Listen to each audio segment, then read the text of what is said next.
तो UP PCS 2025 का prelims का रिजल्ट आ चुका है। प्रीलिम्स के रिजल्ट आने के बाद बहुत सारी उम्मीदें इस बार थी। टेलीग्राम ग्रुप्स पे या बच्चों की इस बात की मानने थे कि इस बार बहुत यूनिक रिफॉर्म आयोग कर सकती है, क्योंकि सुप्रीम कोर्ट का भी डिसीजन था। अभी यूपीएससी ने भी बोला कि वो अपना आंसर की जारी करेगी, रिवाइज आंसर कीज वगैरह बहुत सारे रिफॉर्म की बात चल रही थी। इस बार इस बात की पूरी उम्मीद थी कि कम से कम आपका कट ऑफ, आपका रिवाइज आंसर की 15 गुना बच्चे मेंस में, ये सारी चीज़ें शामिल थी। ये सारी की सारी चीज़ें होने वाली है, एक उम्मीद थी इस बात की। लेकिन परिणाम क्या है?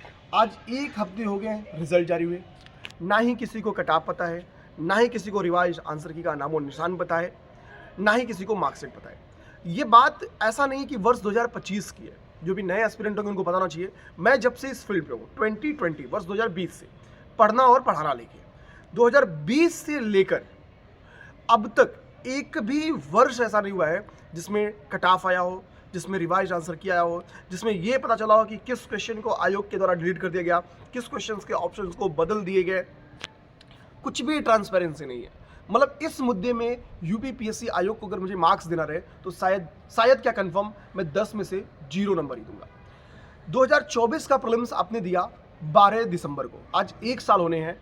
इसका रिजल्ट कब डिक्लेयर होगा मेंस का, उसका पेपर हुए लगभग 6 महीने हो गए हैं। इसकी कोई एग्जैक्ट इन्फॉर्मेशन ही नहीं है, क्योंकि इसके पहले तो आयोग 3.5 से 4 महीने में मेंस का रिजल्ट डिक्लेयर कर देती थी।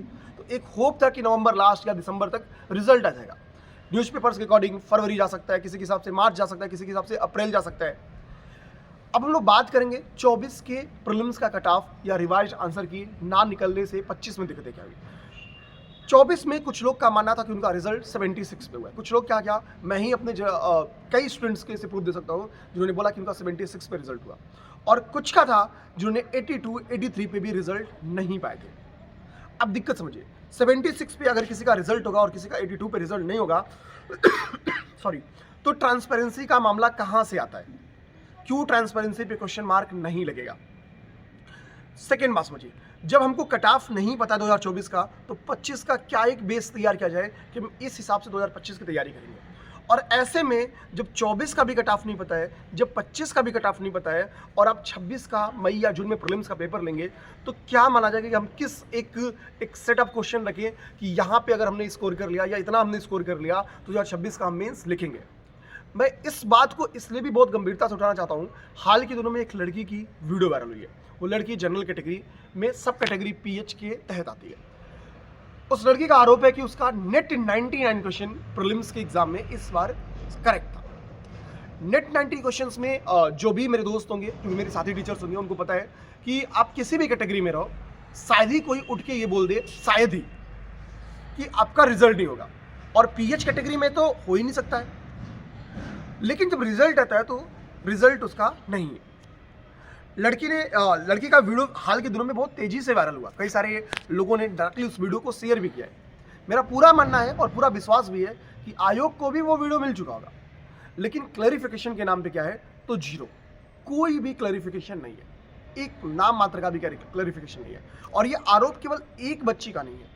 आप ऐसे मैसेजेस में आपको दिखा दूंगा, कम से कम 2500-300 मैसेज, जिसमें इस बात के आरोप है कि मेरा नेट 96 है, मेरा 98 है, मेरा इतना है, मेरा 88 पीएच है। मैं सेलेक्टेड लोगों के मैसेज दिखा सकता हूँ कि सर मेरे नेट 88 पीएच में है और फिर भी मेरा रिजल्ट नहीं हुआ, वो तत्काल में नायब तहसीलदार है। इतने मैसेजेस पेंडिंग है। बात है कि हमारे पास भी उसका कोई जवाब नहीं है। हम क्या बोलेंगे? आप सीसेट देख लो, सामने वाला कहेगा मैं सीसेट भी सर पास हूँ। अब मेरे पास कहने के लिए क्या है? मैं क्या उनसे बोलूँ कि इस वजह से आपका रिजल्ट नहीं हुआ? आप क्या, मैं क्या, आप में से किसी के पास भी इस बात का जवाब नहीं होगा कि सामने वाले का रिजल्ट क्यों नहीं हुआ। ये मुद्दे बस इसी के लिए सामने निकल के आ रहे हैं क्योंकि आयोग के द्वारा कट ऑफ जारी नहीं किया जाता है, आयोग के द्वारा रिवाइज आंसर की जारी नहीं किया जाता है, आयोग के द्वारा मार्कशीट जारी नहीं किया जाता है। और इस बार तो 15 गुने की जगह 12 गुने बच्चों का ही रिजल्ट लिया गया। उसके पीछे के क्या कारण है मुझे नहीं पता। क्या आयोग को अच्छे बच्चे नहीं मिले? तो अच्छे बच्चे नहीं मिले, आयोग खुद ही कहती है कि 40% हमको योग्यता चाहिए, 40% अगर किसी ने मार्क्स पाया है तो हम उसको योग्य मानेंगे। तो क्या नेट 60 क्वेश्चन वाले बच्चे नहीं मिले? ऐसा कैसे हो सकता है? कुल मिला जुला के कि बहुत सारे क्वेश्चन मार्क्स हैं और बच्चों ने इस बात की लिखित मांग भी आयोग से की है कि सर ये रिफॉर्म, उसमें से कोई ऐसा रिफॉर्म किसी का इंडिविजुअल रिफॉर्म नहीं है या मांग नहीं है। और शायद इस बात को अगर यूपीपीएससी आयोग कर दे तो यूपीपीएससी आयोग पहली ऐसी आयोग नहीं है जो ये सारे सुधार करती है। बिहार पब्लिक सर्विस कमीशन को देखिए, मैंने तो कभी बिहार का पेपर दिया नहीं, बट बीपीएससी आंसर की भी जारी करती है। बीपीएससी ने इस बार रिवाइज आंसर की भी जारी किया। बीपीएससी मार्कशीट भी जारी करती है। बीपीएससी कास्ट बेस या क्लास बेस हम लोग कह सकते हैं कि अपना कटाव भी जारी करती है। बीपीएससी ने मेंस के लोगों के अपने कॉपीज अपने साइट्स पे रखे हैं। हम कितनी भी आलोचना कर लें बीपीएससी की, लेकिन ट्रांसपेरेंसी के मामले में यूपीपीसीएस से वो कई कदम आगे है। एक दो कदम नहीं, कई कदम आगे है। और जब तक ट्रांसपेरेंसी नहीं आएगी, एक साल के अंदर आप रिजल्ट अगर दे भी रहो वो भी विदाउट ट्रांसपेरेंसी, तो किसी का ट्रस्ट कहाँ से बनेगा। 4-4 साल, 5-5 साल, 7-7 साल तैयारी करने के बाद से अगर ट्रांसपेरेंसी के नाम पे लोगों को जीरो मिले, तो ये एक गंभीर मुद्दा है और एक गंभीर प्रश्न है। मेरा आयोग से निवेदन है कि हर चीज़ की मांग का एक तरीका यही नहीं है कि हम आयोग के पास आएँ, हम अपनी बात रखें, हम धरने पे बैठे। ये हर एक मुद्दे का सलूशन नहीं है। आयोग स्वतः भी ये रिफॉर्म कर सकती है। आयोग को भी पता है कि ये दिक्कतें मौजूद है आयोग के अंदर, तो आयोग इसका स्वतः संज्ञान क्यों नहीं ले लेती है कि स्वतः संज्ञान लेके ये रिफॉर्म कर ले।